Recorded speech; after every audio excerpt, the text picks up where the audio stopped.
illallah, la ilaha illallah, la ilaha illallah, Muhammadur Rasulullah. Allahumma salli wa sallim wa barik alaihi wa alihi. Bismillahirrahmanirrahim. Alhamdulillahi rabbil alamin. Wassalatu wassalamu ala asyrafil anbiya'i wal mursalin sayyidina wa habibina wa syafi'ina wa maulana Muhammadin wa ala alihi wa sahbihi ajma'in. Amma ba'du, faqad qala al-muallifu rahimahullahu ta'ala wa adaman naf'a bihi wa bi'ulumihi fid dharaini amin. Qala halaman 15, 10 baris dari bawah, di tengah-tengah belah kiri ya, agak ke kiri dia. Wal baqi hayatun, halaman 15, 10 baris dari bawah. Wal baqi hayatun, mengarah ke pinggir kiri. Ketemu ya. Bismillahirrahmanirrahim. Wal baqi hayatun wahiyya arba'una raf'ul yadaini indal ihrami hadwa mankibaihi wa imalatu atrafil asabi'i jihatal qiblati. Dan bermula sisanya daripada sunnah-sunnah. Jadi ini kita masih melanjutkan pembahasan kita tentang sunnah dalam sholat.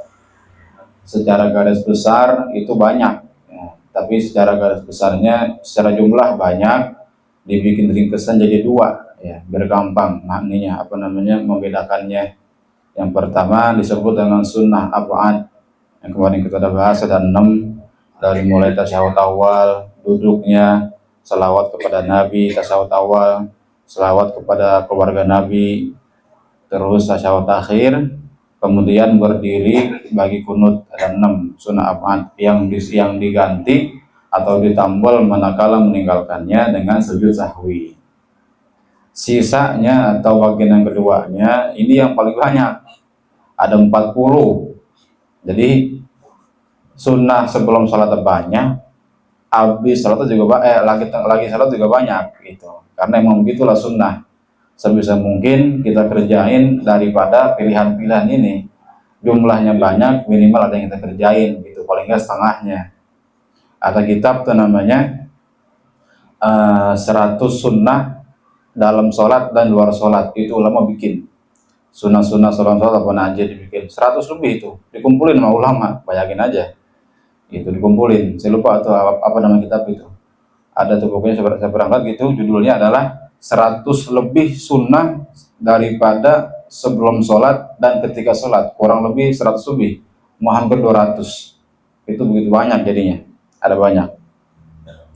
Ini sunnah hayat ada 40 jumlahnya, cuman dia nggak diganti dengan sujud sahwi, hanya saja menjadi keabdolan, keutamaan manakala kita mengerjakannya.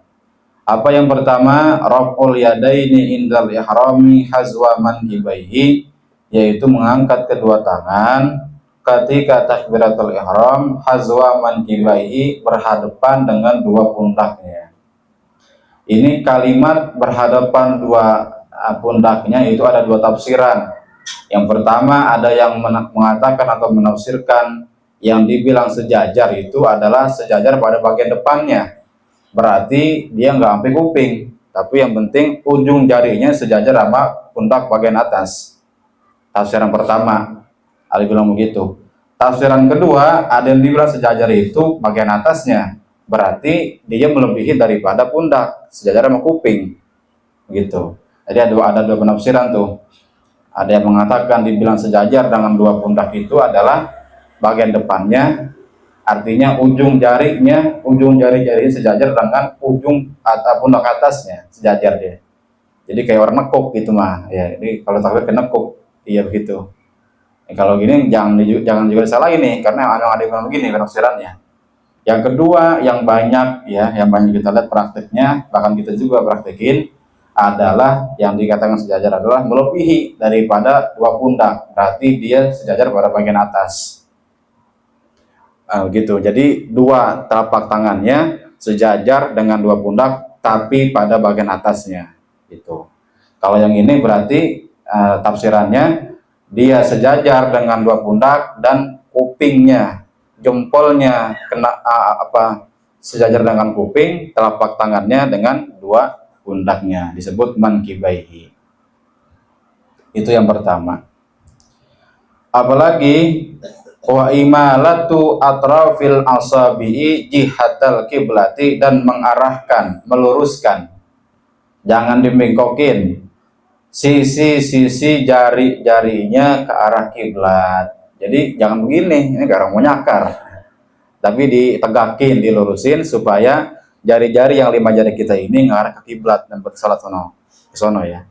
Gitu. Jadi ditegakin. Jadi jangan dimencong, jangan ditekuk, ya orang mau nyakar.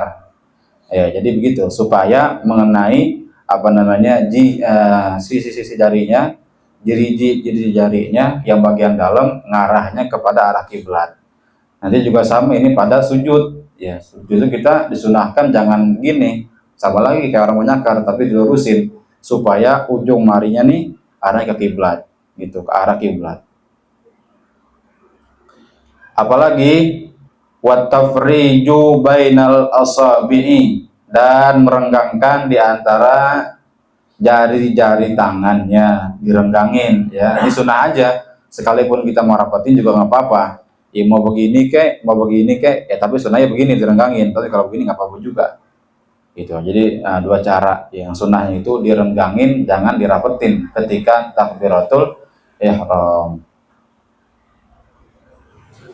Kemudian apalagi wawab'ul yumna ala shimali wa ja'luhuma tahta sadrihi wa fawqa surrati, dan meletakkan tangan kanan di atas kiri ya. Jadi diletakkan tangan kanan itu di atas tangan kiri, yang mana kata Imam Ghazali takriman lil yumna, sebagai pemuliaan kepada tangan kanan. Karena tangan kanan sering digunakan buat kebaikan-kebaikan, maka dia mesti ditaruh di atas tangan kiri. Ala shimali, di atas tangan kirinya, wa ja'luhuma tahta sadrihi wa fawqa surrati, dan dia menjadikan keduanya itu, kedua tangannya, berarti yang kanan genggam, yang kiri dijadikan bagaimana? Di bawah dada dan di atas pusar. Jadi jangan sampai dada begini. Ini kayak orang sakit hati begitu, dijagain dadanya. Jadi digenggam tuh tangan kiri dengan tangan kanan di bawah dada, di atas pusar. Ada sunnah di sini ya. Ini ada praktek sunnah di sini. Jadi genggamnya itu disunnahin agak ke kirian. Ya, agak ke kirian. Kekirian karena kiri itu adalah, kata ulama, tempat hati, agar supaya berpapasan manakala kita lagi sedekap dengan hati kita, biar khusyuk nih hati, karena kena sentuhan bacaan sholat, itu gerakan sholat maksudnya, supaya hati ini makin menjadi khusyuk dan khudu, tunduk, karena dia terkena dengan gerakan sholat. Yang kedua caranya, cara genggamnya.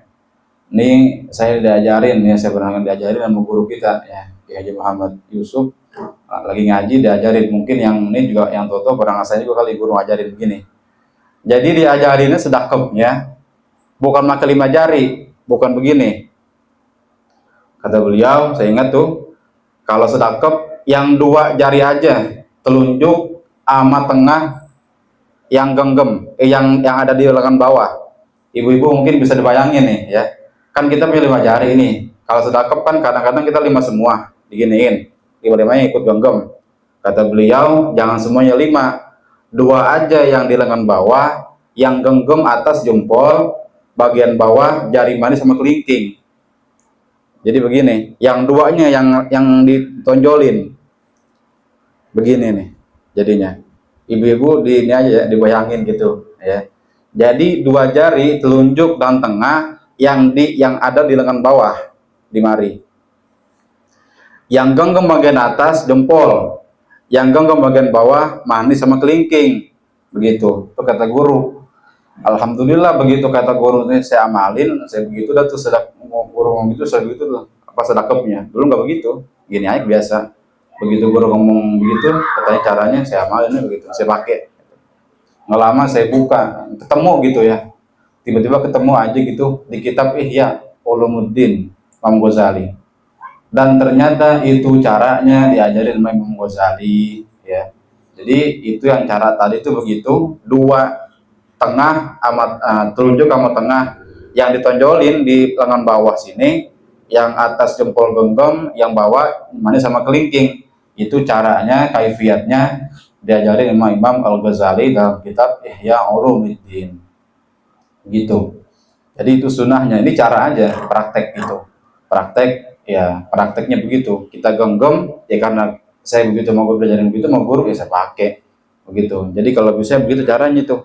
Imam Ghazali yang rekomendasiin caranya begini, yang ngajarinnya dua tangan apa telunjuk sama tengah yang ditonjolin, jempol atas genggam, yang bawah manis sama kelingking.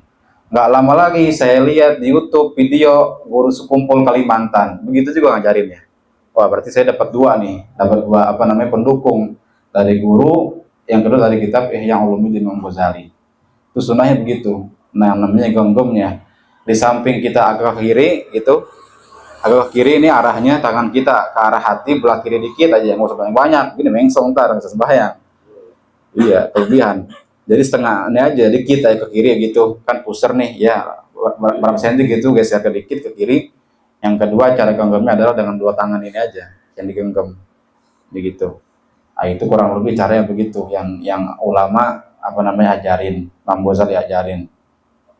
Yang namanya meletakkan atau menggenggam tangan kanan di atas tangan kiri. Kemudian apalagi sunnahnya? Wan nazaru ila maudi'i sujudihi, dan memandang kepada tempat sujudnya. Ya, jadi kepada tempat sujudnya. Mata kita kalau sholat kata ulama sunnah jangan dimermin, jangan dipejemin, molek aja gitu, melotot kalau bisa begitu, supaya nanti ya apa namanya yang disunahkan dengan maqam ihsan, yang disebut dengan maqam ihsan, yang mana kita nyembah Allah seakan-akan kita melihat Allah. Kalau nggak bisa Allah melihat kita, makanya jangan dipejemin matanya, jangan tagmidul basar kalau apa namanya lagi sholat. Sunnahnya begitu. Ini juga nanti dalam dunia medis dan juga kesehatannya nih, dalam dunia medis itu juga apa namanya ada juga penelitian tentang kesehatan ini. Kalau sholat itu mata dimelekin, melihat ke bawah, ada juga tuh nanti manfaat medisnya. Jadi kepada tempat sujudnya. Jadi selama kita sholat, mata kita selalu ke situ, ke bawah, kecuali ketika tasyahud akhir dan tasyahud awal. Tasyahud awal dan tasyahud akhir, mata kita ngeliatnya ke telunjuk, pindah. Jadi begitu asyhadu alla ilaha illallah, enggak lagi ke bawah, tapi ke telunjuk ngelihatnya. Sunnahnya begitu. Jadi semua apa namanya praktek sholat 4 rakaat atau misalkan sholat maghrib tadi 3 rakaat, itu seluruhnya mata kita fokusin ke bawah, ke tempat sujud sejadah kita. Tapi begitu bacaan tasyahud awal dan akhir, sunnahnya ngelihatnya ke telunjuk tangan kita, jangan digerak-gerakin ke arah masuit, tadi suitin lagi temen-temennya, jangan. Jadi asyhadu alla ilaha illallah, udah tegak aja. Kalau digerak-gerakin makruh hukumnya, kalau gini-giniin gitu makruh. Jadi udah gitu aja biasa, asyhadu alla ilaha illallah. Nah kita pas begitu, pas lembangan itu mata kita pindah posisinya ke telunjuk ini, karena ini telunjuk lagi ngarah ke kiblat juga sama gitu, karena ke kiblat juga gitu. Dan posisi tangan tatkala tasyahud awal ke tasyahud akhir ke udah genggam duluan, jadi jangan rebah. Jadi begitu kita bangun Allahu Akbar, lagi duduk tasyahud awal ke akhir ke, tangan kita jangan rebah begini, tapi udah genggam begini.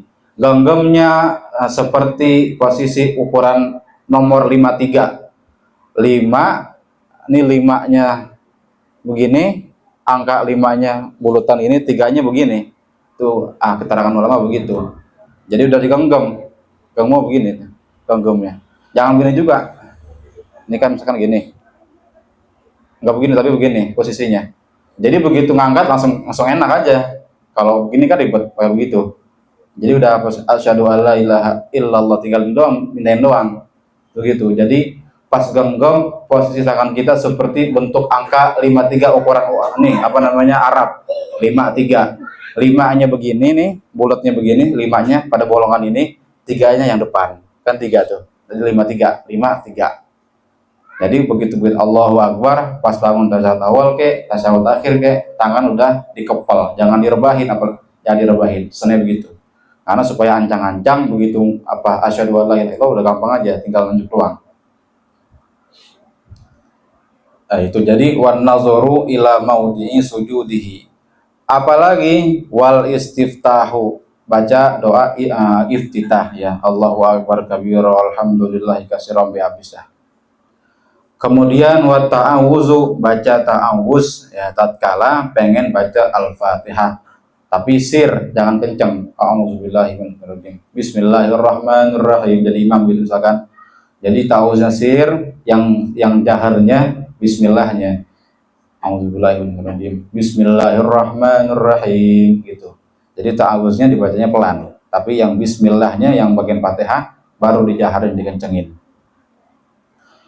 Wal jahru bil fatihati wa bisurati fima yajharu bihi, dan baca keras dengan Al-Fatihah dan dengan surah yang kedua habis Al-Fatihah, fima yajharu bihi, pada salat yang diperintahkan baca keras. Salat subuh, salat maghrib, salat isya itu tempatnya jahar. Adapun sir pelan itu tempatnya zuhur, tempatnya asar. Ya, tempat berarti lebih banyak tempat yang kenceng, yang jahar. Karena 3, subuh, maghrib, sama isya. Kalau yang sir pelan cuma 2 aja, yaitu zuhur dan asar. Bagaimana kalau yang tempat sir dibaca jahar, tempat pelan dibaca jahar, keras, misalnya asar dibaca imam bismillahirrahmanirrahim, makruh hukumnya. Jadi jangan coba-coba kita main-mainin perkara yang udah ulama tetapin. Jadi begitu aja udah kita ini aja ikutin. Yang tempat pelan kita baca pelan, atau orang asar tempat kenceng keras kita baca keras. Meskipun sendiri, nggak mesti jamaah juga. Kita misalkan subuh di rumah sendiri, sunnah juga baca jahar. Bismillahirrahmanirrahim, alhamdulillahirabbil alamin. Dan sebaliknya tempat pelan jangan dibaca kenceng atau keras, karena makruh hukumnya. Wa mimma yusannu fihi al-jahru al-idani wa khusuful qamari, dan daripada sholat sunnah yang disunahkan baca pelan itu adalah sholat 2 id, baik Idul Fitri dan Idul Adha dan gerhana bulan. Kenapa cuma gerhana bulan bukan gerhana matahari? Karena adanya malam gitu. Karena matahari itu adanya pagi. Nanti ada kaidahnya begini. Jadi kaidahnya adalah setiap sholat sunnah yang dikerjakan malam maka sunnah dibaca jahar. Berarti meliputi sholat gerhana bulan. Yang kedua juga meliputi sholat tahajud. Ya. Jadi kalau tahajud itu berjamaah misalnya keras karena sholat malam. Beda dengan duha. Duha jangan keras karena dia sholat pagi. Ya meskipun berjamaah. Gitu. Jadi nanti kaidahnya adalah setiap sholat sunnah yang dikerjakan malam hari boleh berjamaah, tapi disunahkan baca keras juga. Seperti ini sholat gerhana bulan, karena dia adanya malam, maka disunahin baca keras. Begitu untuk sholat tahajud kalau mau berjamaah. Nah, kalau id meskipun pagi emang itu sunahnya begitu, ya. Id meskipun dia sholat pagi karena emang begitu adanya asalnya. Kemudian apalagi wa ta'minu, dan amin ya, amin. Makmum ya tugasnya. Imam juga sama, sunnah baca amin juga. Wal jahru bihi fil jahriyati, dan mengucapkan keras dengan amin pada salat-salat yang jahar. Juga sama tuh, subuh, maghrib dan isya. Dua-duanya sunnah. Imam sunnah, makmum apalagi yang dengar bacaan imam. Karena kata malaikat, barang siapa yang aminnya itu menyamai dengan aminnya imam, yang mana makmum itu menyamai dengan amin imam, maka dia akan menyamai dengan aminnya malaikat gitu. Ada tuh di Bukhari riwayatnya, makmum yang menyamakan aminnya dengan imam barengan begitu, berarti dia juga membarengi aminnya malaikat. Kemudian wa qira'atus surati ba'dal fatihati, dan baca surah setelah al-fatihah. Ini yang perlu kita perhatikan. Jadi yang namanya baca surah pendek itu sunnah, bukan rukun. Yang rukunnya fatihah. Jadi ini bisa dipakai manakala kita sempit waktunya sempit. Kita misalkan ada uzur begitu, baru pulang dari mana-mana, belum keburu sholat, misalnya sholat zuhur, udah mau asar 5 menit lagi, ya udah yang kita kerjain yang rukun-rukunnya aja udah, baca fatihah aja, nggak usah baca surah, karena kalau takut nanti nggak keburu begitu, nggak keburu sholat zuhurnya, takut-takut begitu lagi sholat masuk waktu asar, nah, itu bisa batal, artinya tadi kodok sholatnya. Jadi yang namanya surah itu sunnah, artinya kita nggak baca nggak apa-apa, tapi bagusnya dibaca gitu. Bagusnya dibaca, yang kita udah praktekin selama ini kita baca dah surah pendek, ya minimal qul ya qul hu dah. Nah, itu aja langganan pasaran itu, qul ya qul hu. Dulu ada sahabat sering banget baca surah qul hu, lagi sholat jadi imam qul hu mulu. Yang di belakang gedeg dia sahabat. Iya, sahabat beda sama kita. Kalau kita kan demen gitu, qul hu mulu. Sahabat kagak. Ngadu ke Nabi, ya Rasulullah, masih pula no kalau imam jadi imam baca qul hu mulu begitu. Baca qul hu mulu jadi imam. Rakaat pertama qul hu, kedua qul hu. Ditanya sama Nabi, Fulan, ente kenapa sih kalau imam jadi baca qul hu mulu begitu? Kata tuh sahabat, ini uhibbuha.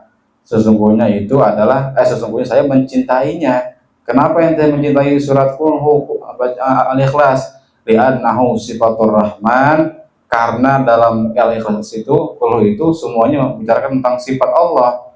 Qul huwallahu ahad, Allahu ahad, esa, Allahu somad, lam yalid wa lam yulad wa lam yakul lahu kufuwan ahad gitu. Jadi semuanya itu dalam surah Al-Ikhlas membicarakan tentang sifatur rahman, sifat Allah. Makanya saya cinta sama qul hu. Ya, udah saya lagi aja dapat pasaran saya, buat pegangan saya jadi baca itu. Apa kata Nabi? Hubbuka iyyaha yudkhilukal jannah. Cintanya kamu kepada qul hu, kepada Al-Ikhlas, dapat memasukkan kamu ke dalam surga. Jadi aman Nabi dibelain tuh, aman Nabi dibelain orang yang sering imam baca qul hu mulu. Wah, ini bisa jadi pegangan buat kita nih, kalau jadi imam baca qul hu mulu. Ini dia dalilnya nih. Ya, ada hadisnya juga. Ya, jadi itu riwayat sahabat begitu. Iya. Jadi begitu. Qul hu mulu pendek ya. Sebaliknya lagi ada sahabat Muaz. Nih sebaliknya lagi nih riwayatnya nih. Sahabat Muaz bin Jambal, dia hafiz Quran. Imam baca Baqarah, baca Ali Imran. Lah orang belakang kan mau orang kuat semua sembahyang. Kata Nabi, fa inna fihi mudha'ifa wal kabir wa zal hajah. Muaz, ente apa namanya? Jadi imam enggak tahu diri banget. Di belakang ente tuh ada orang tua, orang lagi sakit, lagi kakinya lagi ini encok umpamanya, orang mau gojek menarik lagi, ente baca Baqarah. Afatanun anta ya Muaz, apakah ente pengen bikin fitnah gara-gara ente sholat orang jadi ke ini apa namanya urusannya, yang punya hajat jadi kelamaan gedek jadi sholat itu, sholat sambil gerutu dalam hatinya begitu, katanya kan gitu kata Nabi. Afatanun anta ya Muaz, apakah ente pengen bikin fitnah, ente sholat tapi dicampur dengan kebedakan orang-orang sama ente. Wah, itu bahaya. Akhirnya sahabat Muaz bin Jambal ganti datu besoknya enggak baca panjang lagi pas jadi imam. Jadi begitu. Jadi ada dua riwayat. Yang bagus mana? Yang tengah-tengah ada kepanjangan jangan gitu. Wat takbiru lirruku'i wallahu a'lam bishawab.